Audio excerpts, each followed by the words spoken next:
Welcome to Pure Hustle Podcast. I'm Mike. And this is Orlando. We're here for another Monday minisode.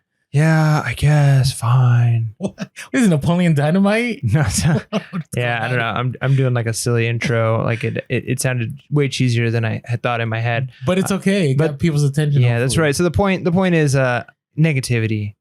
Being a negative Nancy. So let me explain something. So the other day I was in my car with my son and I was talking to him about the negativity in the reselling community.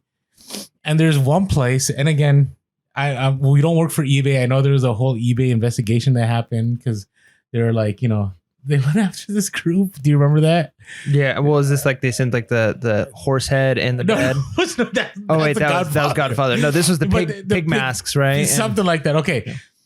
But if you ever want to get negative, you can always find it. So I want to make this right. I want to see if this is true. So I want you to Google e-commerce bites. E-commerce bites. And then click news and go to any news story. Well, I'll be honest. So I have eBay like saved as like a news alert on Google News. Okay. So e-commerce bites. And yeah, just click on news and click on any. You can click on any news story and just start reading the comments. And I see e-commerce bites articles sometimes. Some of them seem like they're pretty helpful articles. I don't know if I've like really read. But just you don't even just read the comments. All right, the blog. Do I click on the blog here? No. So go to news. Click on Google. Go back to Google. Well, I'm sure it's going to be up here on one of these. No. News. Don't even go to the news. No. Don't go to the site. Don't go to the site. Okay. Google it, like Google. Okay, and click on news. News. Okay, and then just pick any story that's from them. Okay. One day ago, when we were recording this, do you have feedback for Etsy's new chief product officer? All right. Oh, I haven't seen that one. This might prove me wrong. All right. But just go to the comments. All right. I have a lot to say. Like clean up the mass-produced S word that is dominating Etsy. Like a blind, another S word throwing monkey can see the site is not following any of its policies. It's a cheap Amazon 2.0. Okay, scroll down. Go next comment.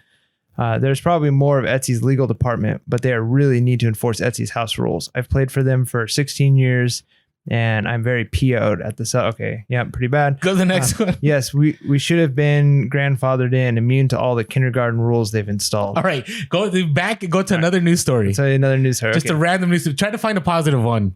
eBay sacrifices usability for sake of mobile. A positive one. Go just a positive free one. help from eBay. The elusive Okay, so free help from eBay. That sounds like a positive article. Go to the comments. Let's see. And this is by our good friend, the auction professor. Yeah, we love auction professor. So he's a good guy. Are the comments locked?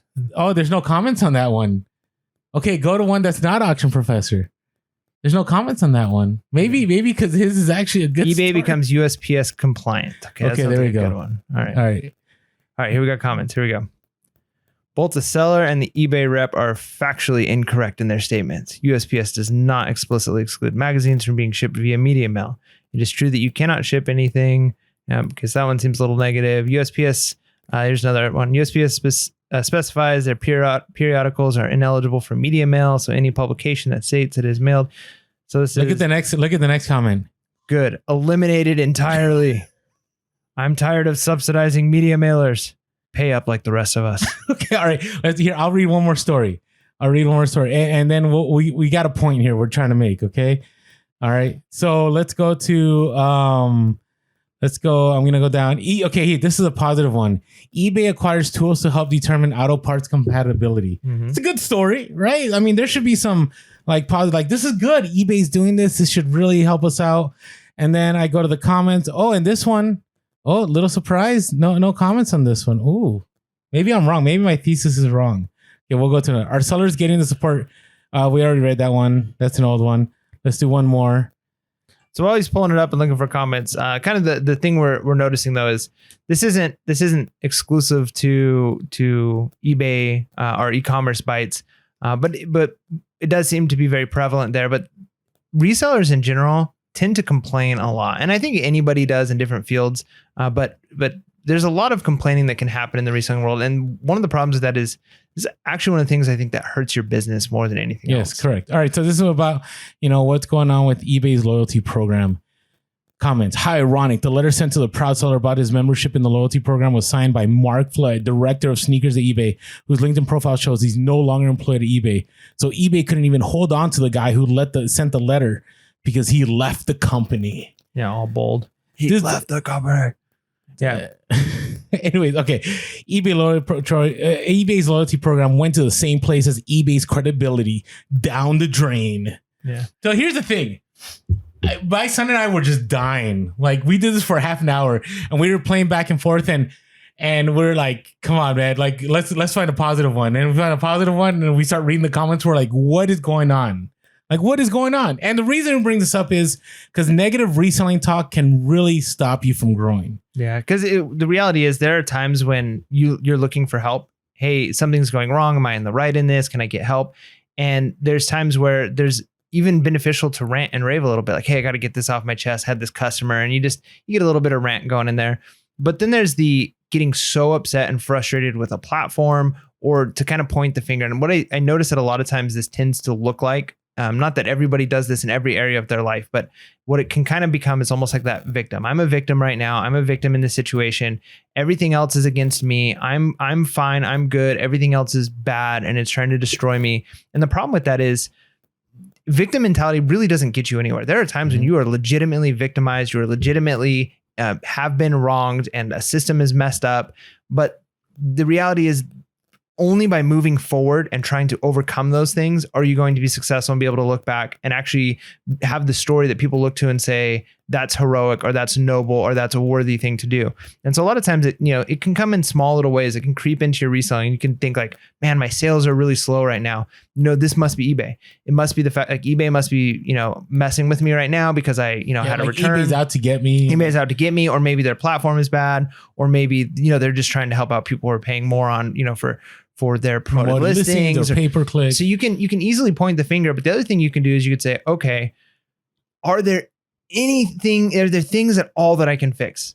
Can I lower some of my prices? Can I find better items to source? Can I take better pictures? Can I just get more listings done? Can I work on better customer service? What can I do in order to make sure that those sales are coming in? Because I tell you what, like, doing one or two small things is going to help your business significantly more than sitting and complaining and complaining and complaining and complaining and complaining, because that gets you nowhere. Like, it is valuable or I should say valid at times to say, hey, I got wronged by eBay. The customer screwed me over and I got messed up in this deal and I lost a bunch of money.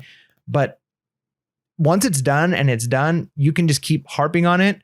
Somebody said, it was a pretty decent line. I think it kind of goes with this, like, not forgiving, or I think like it can almost work with this, like, not moving forward is like drinking rat poison and then waiting for the rat to die.